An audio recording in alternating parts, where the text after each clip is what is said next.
आपने mathematical calculation कुछ formulas दिए हैं, ये संपूर्ण ज्योतिष नहीं है। ये अपनी एक बात है कि आपने किन्हीं चीज़ों को कैलकुलेट करके निकाल देने को, कोई बात कह दी कि भाई हमने किसी का सन निकाल दिया, हमने किसी की गणना करके राहु काल निकाल दिया, लेकिन उससे कुछ सिद्ध क्या होता है? हमको उस निकाल देने से जो पूर्व में गति हो चुकी है उसको हम कैलकुलेट करके अपना जो है उसमें समय लगाएंगे या नहीं लगाएंगे, बात कुछ पते की कहने की होती है कि इसका निष्कर्ष इस विषय में से ये निष्कर्ष निकलेगा। योग्य व्यक्ति हैं, बाहर से बता रहे हैं, बड़े उत्कृष्ट फार्मूले उन्होंने दिए, इस सब के लिए बधाई के पात्र हैं, उनकी योग्यता सराहनीय है।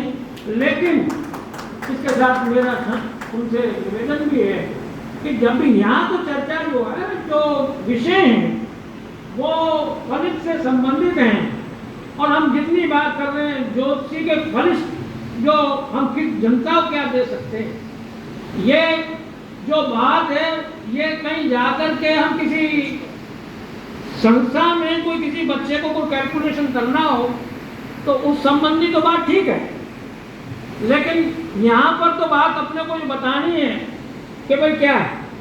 उन्हें आपने अधिक मास की बात कही,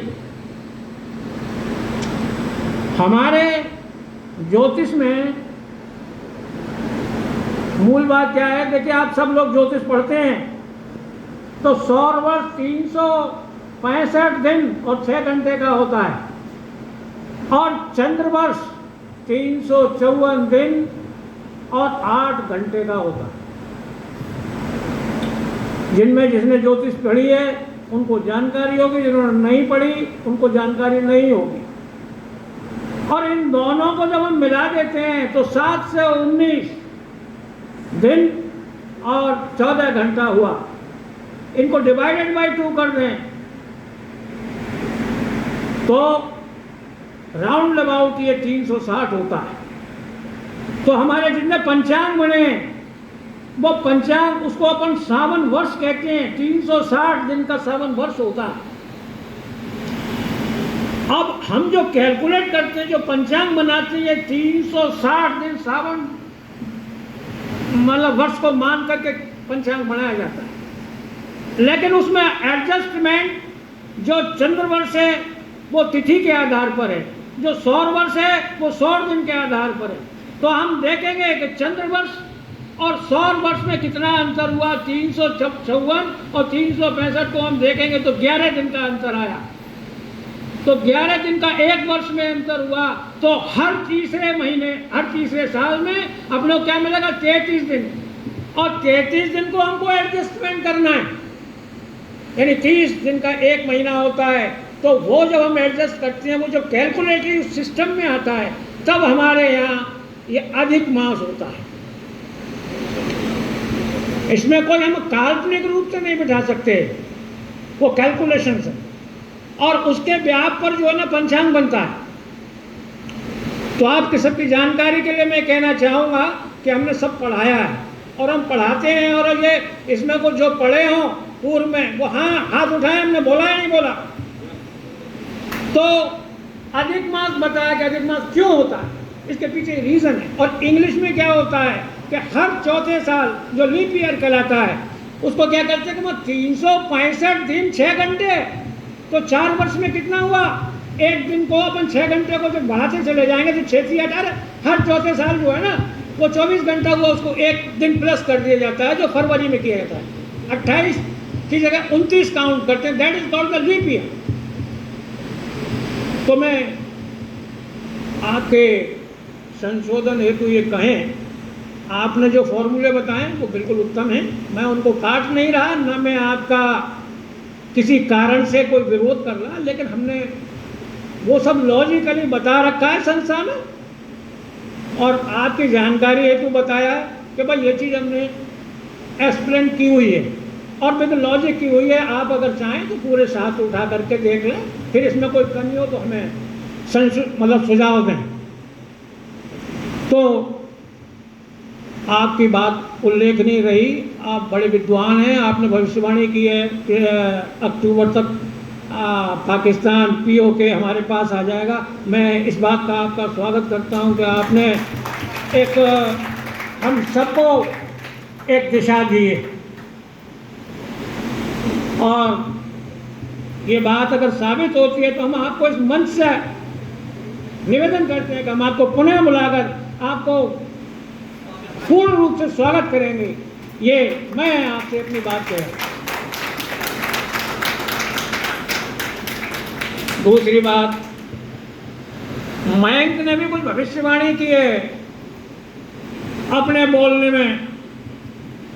उन्होंने कहा है कि भाई जो भी कॉज बताया, उन्होंने कहा कि भाई शनि को गुरु देख रहा है, और शनि को गुरु देख करके इतनी ज़्यादा सीटें आएंगी कि वो कल्पना से परे हैं, और ऐसा होगा।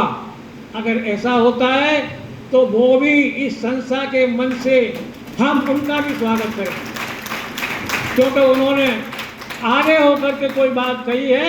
ये बहुत बड़ी बात है, और हमारे संस्था के लिए तो बड़ी गौरव की बात है कि कोई आदमी अपने अंदर का आत्मविश्वास से कोई इतनी बात कह पा रहा है, तो उनकी बात भी स्वागत योग्य है। तो वीरेंद्र भाई शाह के बाद जो हमारे डॉक्टर ओम प्रकाश जी शर्मा, जो बूंदी में जिनका स्थान है, इनका मैं थोड़ा सा परिचय बता दूं कि बड़े गंभीर और सुलझे हुए व्यक्ति हैं, और आपने अपने एडीएम और डीएम के यहाँ ये कार्य करते थे, और वहाँ से रिटायर होने के बाद जो हमसे जो भी छोटा मोटा ज्ञान लिया, उसके बिहाफ पर आपने पीएचडी की ज्योतिष में। ऐसे ही डॉक्टर नहीं लिखा, ज्योतिष में पीएचडी इतनी आसान नहीं है।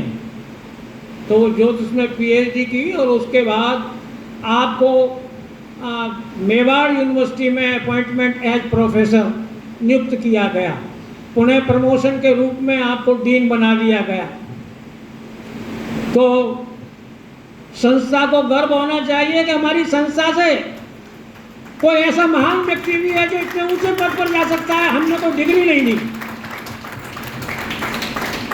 लेकिन संस्था कितनी मेहनत करती है, कितने लगन है हमारे संस्था के लोगों में, हमारे साथियों में, ये प्रमाणित होता है इस बात से। कोई गप्पे नहीं आती जाती। तो ये, और आपने बड़े स्तरीय भाव से, चूंकि विषय बड़े लंबे हैं, ज्योतिष कोई इतनी सी नहीं है कि घंटे भर में विषय को 6 घंटे में इसको समाधान या समस्याएं खत्म हो जाए। हर व्यक्ति अपनी प्रतिभा के अनुसार अपनी बातों को अच्छे ढंग से रखता है, और आपने भी रखी। बड़ी बात तो 2 जगह से आई थी, बात मुकेश ने भी रखी और आपने भी रखी, दोनों में समानताएं काफ़ी हैं। और आपने एक बात उसमें स्पेशल रखी जो सबको समझनी चाहिए, वो थोड़ा सा हल्का सा एक चीज़ है। आपने कहा लग्नेश की बलवान की स्थिति महत्वपूर्ण है। अगर लग्नेश भी कमज़ोर है तो 100% जो लोग फलित होगा, और अगर व्यय भाव का मालिक व्यय भाव में ही है और मजबूत है तो कुछ नहीं होगा। कारण उसका कि जब भी भावेश भाव में बैठता है तो अपने भाव की सुरक्षा करता है। जैसे हम अपने घर में जब बैठते हैं तो हम अपने घर में किसी शत्रु को नहीं घुसने देते, और आता है तो मार भगाते हैं। Same position. तो वो बड़ी महत्वपूर्ण थी। मैं आपको भी सराहूँगा और मुकेश को भी सराहूँगा। आपके बाद मुकेश का मैं बात कहूँगा कि मुकेश ने अपना जो हमसे ज्ञान लिया है उसको इतना प्रसार कर दिया अपनी एग्जैक्टनेस के कारण कि किसी को ब्लफ नहीं दी। दूसरी बात, एक और जो कल चर्चा थी कि जगदीश जी ने कहा था भागवत और ज्योतिष का समन्वय ये मुकेश वही करता है कि बताता तो है जो है ही सही, लेकिन संग में ईश्वर के प्रति उस व्यक्ति का अनुराग पैदा करता है। You go there and do it. तो बट नेचुरल है कि जब हम भगवान को कुछ परोसते हैं तो हम पाते हैं क्या होता है, हम एक लड्डू लाते हैं और लड्डू ला के हमने साहब भोग लगा दिया, था तो लड्डू ही, लेकिन हम उसको क्या बोलने लग जाते हैं, प्रसाद। और सब बड़े चाव से लेते, प्रसाद हो गया भाई, था तो लड्डू ही, लड्डू में कोई परिवर्तन नहीं हुआ। क्या परिवर्तन आया कि जो ही हमने ईश्वर के साथ प्रेषित किया, उनकी जो कौन सी ऊर्जा मिली, उनकी पॉजिटिव रेज उसमें प्रवेश कर गई है। देन वो क्या बना, अमृत बन गया और सब लोग उसको प्रसाद मान करके ग्रहण करते हैं। ये उनके लिए बहुत महत्वपूर्ण होता है। और जब भी हम ईश्वर के यहाँ शरणागत होते हैं, किसी भी रूप में जाएं, तो वो क्या होता है कि उसकी मनोदशा को मोड़ देना। और मन ही सब चीज का कारण है कि जब मन ही तो जुड़ेगा तभी तो कुछ पॉजिटिव होगा। तो केमिकली रिएक्शन क्या बनेगा, एक और एक दो होंगे और एक और एक दो होंगे तो कभी 11 भी हो जाते हैं, तो बड़ी दमदार बात हो जाती है और हम बहुत कुछ पाते हैं। तो ये इनका अद्भुत भाव है ज्योतिष के साथ। तो इसलिए ये प्रशंसा के पात्र हैं तो हमारे बच्चे ही, लेकिन जो आदमी अच्छा करता है उसके लिए अच्छे शब्द और उसकी भूरी भूरी प्रशंसा अवश्य होनी चाहिए। इसलिए भूरी प्रशंसा के पात्र हैं। जो हमारे ब्रजराज जी, जो मेरा हृदय है ब्रजराज जी, उन्होंने इतने अच्छे ढंग से इनको कहा है सब बातों को कि मुझे उस सब बात के कहने की ज़्यादा ज़रूरत नहीं। मैंने तो जो बात सिर्फ अर्थ समेत बताई है कि भाई ऐसा, तो इसलिए आपकी बात समाप्त होती है। आपकी बात भी हो गई, मुकेश जी हो ही गए। कोई बोलने वाला और? हाँ, राजेश जी दीक्षित, सॉरी मेरे को दिमाग में नहीं रहा। बम्बई से पधारे परम सम्माननीय पंडित राजेश दीक्षित शास्त्री हैं। आपने बड़ी उल्लेखनीय बातें कही हैं। इसमें मुहूर्त संबंधी बात कही है, मुझे थोड़ा कहना पड़ेगा, आप सबको जानकारी देनी पड़ेगी। What is the muhurta? तो हमको समझना है कि मुहूर्त होता क्या है। वह समय जिसमें अमृत रश्मियों का वह प्रकाश पृथ्वी पर आ रहा हो, वह मुहूर्त कहलाता। वो टाइम, उस कैलकुलेशन में जो प्रकाश की वो रेज आ रही, वो मुहूर्त है। तो जब भी हम कोई कार्य किसी मुहूर्त विशेष में करते हैं, मतलब क्या होता है उसका कि ज्योतिष तो सारी ऊर्जा के ऊपर आधारित है। सारा खंड, अपन जब दिन निकल आता है तो चहचहाते हैं, सुबह सवेरा सवेरा हो गया, समझे दिन निकल आया, बड़ा खुशी होती है। ऐसे ही जब महत्वपूर्ण प्रकाश होता है तो लोग उसमें आनंद की अनुभूति करते हैं। ऐसे वो समय,